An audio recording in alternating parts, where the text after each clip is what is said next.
Bayangin kalian lagi main career mode di game bola favorit kalian, entah itu FC26 atau Football Manager.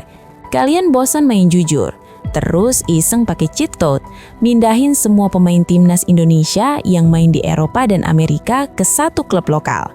Kedengarannya curang banget kan? Mustahil, cuma fantasi liar anak rental PS. Well, tahan dulu ketawa kalian. Apa yang dulu cuma jadi imajinasi liar supporter di kolom komentar Instagram, sekarang pelan-pelan berubah jadi kenyataan paling ngeri di sepak bola kita. Kita lagi nyaksiin sebuah anomali yang jarang banget terjadi. Ada satu klub di Jawa Barat yang lagi gak mau cuma jadi juara liga, tapi sepertinya lagi nyoba ngehack sistem regulasi dengan strategi yang bisa kita sebut cosplay PSSI. Coba pikirin, pernah nggak sih kalian liburan santai ke Bali cuma buat healing, minum kelapa muda di pinggir pantai, tapi tiba-tiba satu Indonesia heboh ngira kalian lagi interview kerjaan baru di kantor sebelah? Itu konyol banget, tapi itulah level kegilaan dan paranoia supporter yang lagi terjadi sama Marten Paes sekarang. Batas antara liburan dan negosiasi kontrak jadi super tipis. Kenapa kita harus bahas ini sekarang? Kenapa gak nunggu resmi aja? Karena timingnya guys, ini bukan sekadar gosip transfer biasa yang lewat di timeline. Dengarin ini, Persib Bandung baru aja bikin sejarah gila dengan lolos ke 16 besar AFC Champions League 2 sebagai juara grup. Keren banget. Tapi di balik euforia itu, ada satu masalah besar yang bikin manajemen gak bisa tidur nyenyak. Skuad yang ada sekarang mungkin jago di Liga 1, tapi buat ngelawan raksasa Korea Selatan kayak Pohang Steelers di bulan Februari nanti, itu beda level, itu medan perang yang lain. Manajemen sadar mereka butuh upgrade instan, gak ada waktu buat pemain asing baru belajar bahasa atau adaptasi makanan. Dan tepat di momen genting ini, menjelang jendela transfer dibuka 10 Januari 2026, muncul dua nama yang bikin bulu kuduk merinding, Joey Pelupessy dan Marten Paes. Internet langsung meledak, bukan cuma karena nama besar mereka, tapi karena pola rekrutmen ini nunjukin kalau Persib lagi gak main-main buat bikin mini timnas di Bandung. Sentimennya bukan lagi soal klub daerah, tapi soal harga diri wakil Indonesia di Asia. Tapi tenang, di video ini kita gak bakal cuma bahas gosip permukaannya aja. Aku gak mau cuma bacain ulang berita yang udah kalian lihat di Twitter atau TikTok, itu basi. Kita bakal bedah rahasia dapur dan data di balik rumor ini.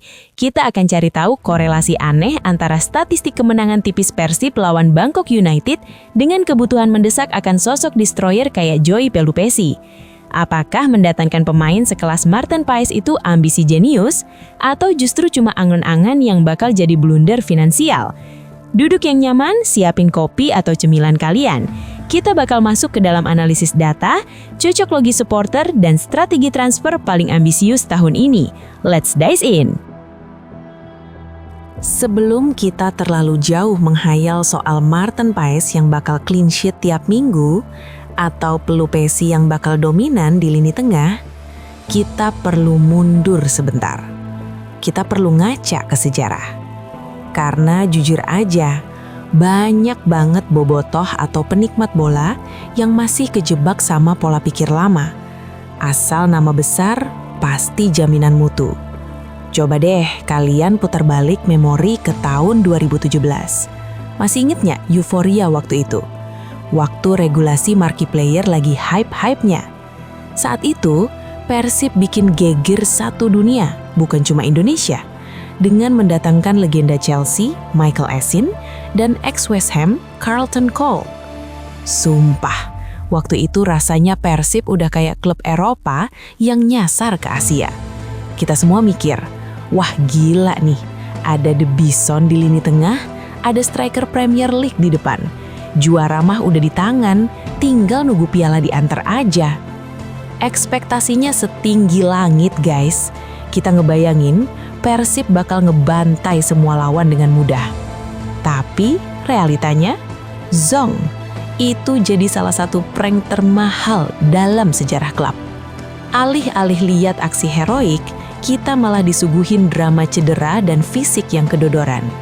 Masih inget kan kata Pak Haji Umum Mukhtar waktu itu? Dia blak-blakan bilang kalau performa Cole itu mengecewakan dan fisiknya jauh dari harapan.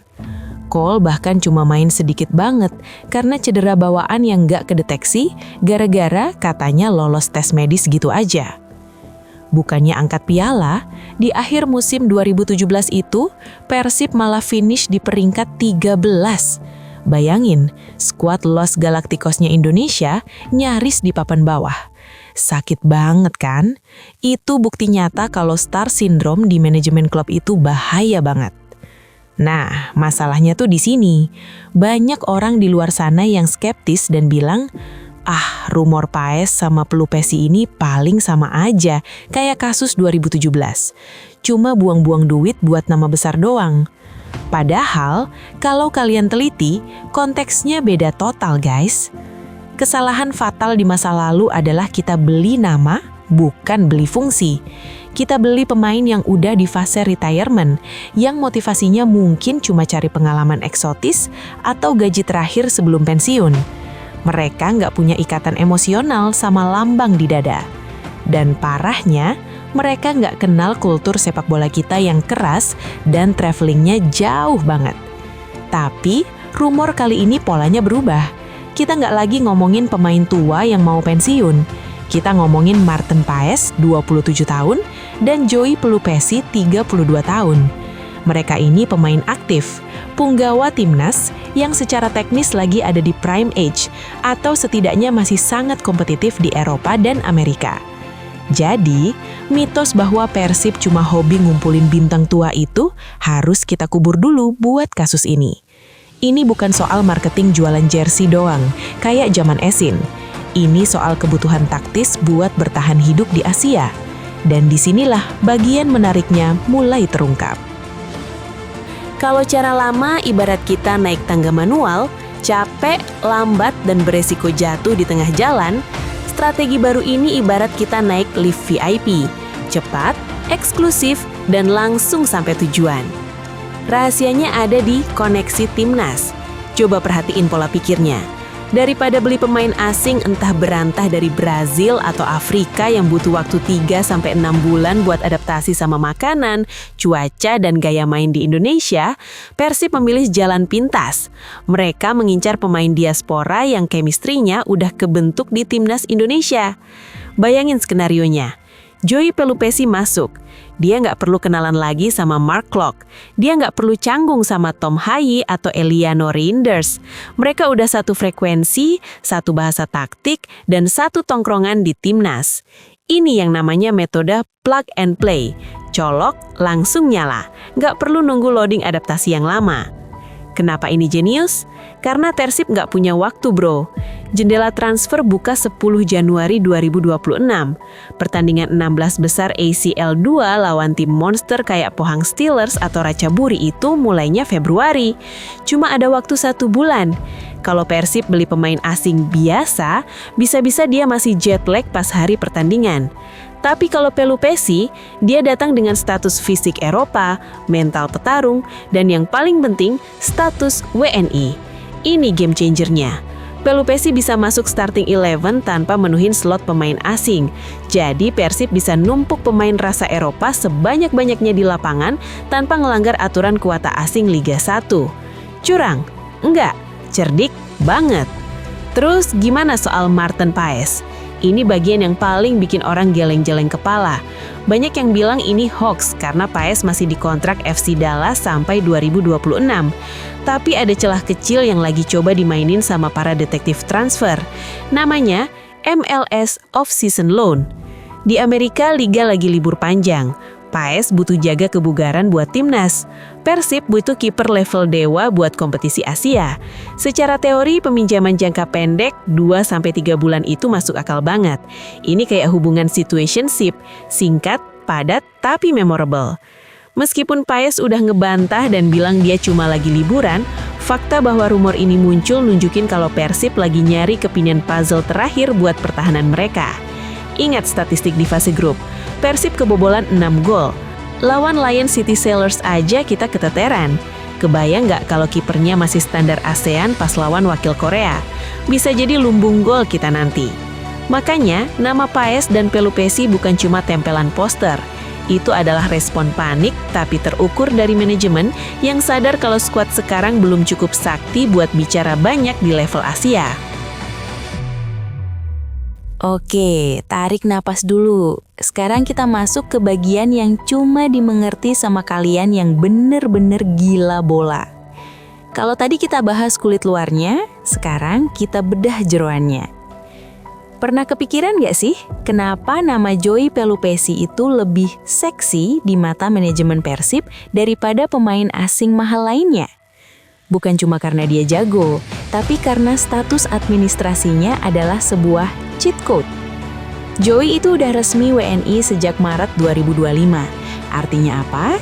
Di atas kertas, dia dihitung sebagai pemain lokal. Ini gila sih.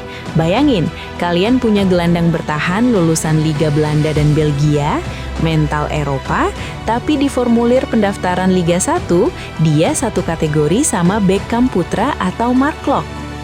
Ini memberikan Persib keleluasaan taktis yang gak masuk akal. Mereka bisa mainin 6 pemain asing reguler, ditambah Pelupesi, ditambah Haye, ditambah Eliano.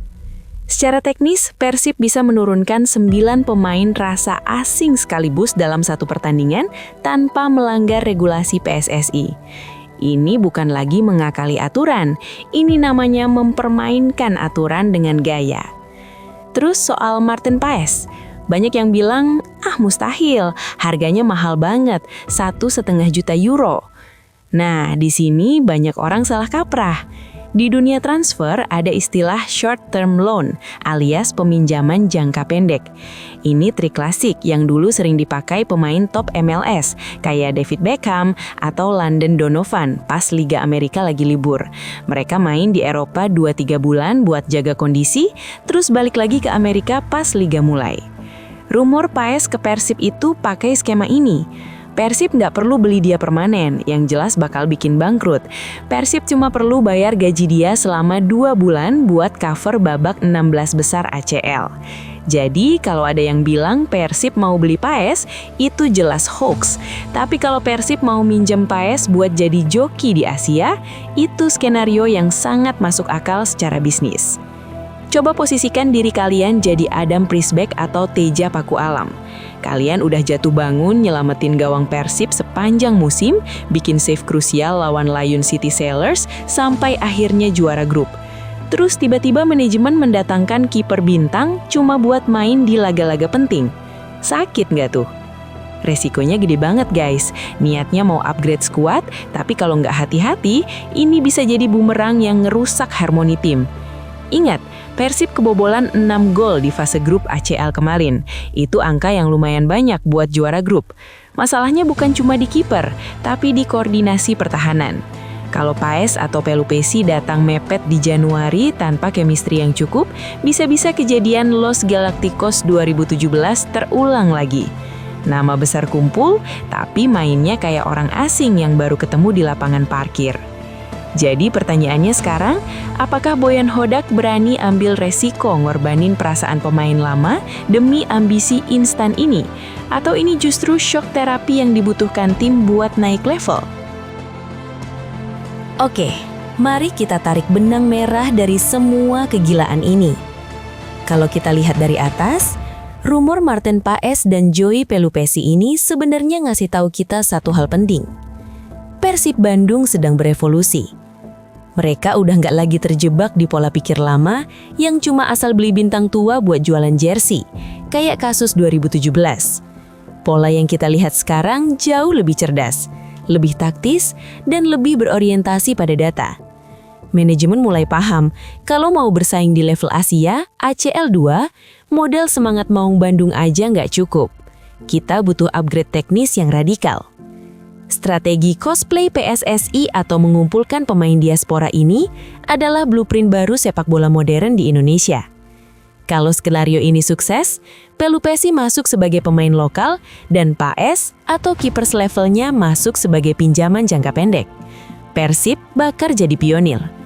Mereka menetapkan standar baru bahwa klub Indonesia itu nggak cuma tempat pensiunan, tapi destinasi kompetitif buat pemain yang masih di usia emas. Nah, sekarang bola ada di tangan kalian. Aku pengen dengar pendapat jujur kalian di kolom komentar. Menurut kalian, strategi mini timnas ini jenius atau justru berisiko ngerusak mental pemain lokal yang udah berjuang dari awal musim? Dan kalau kalian jadi Bojan Hodak, siapa satu pemain timnas lagi yang bakal kalian bajak buat melengkapi puzzle ini? Tulis teori konspirasi dan analisis liar kalian di bawah. Aku bakal bacain yang paling masuk akal. Jangan lupa like kalau kalian ngerasa jadi lebih pintar setelah nonton video ini, dan share ke teman tongkrongan kalian biar debat bolanya makin berbobot. Ingat, di sepak bola, batas antara jenius dan gila itu cuma setipis garis gawang. Tapi satu hal yang pasti, Persib Bandung tahun 2026 ini nggak lagi cuma mau jadi jagoan kandang, mereka lagi bersiap buat mengaum di depan Asia. Kami Arya 12, sampai jumpa di analisis berikutnya. Ciao!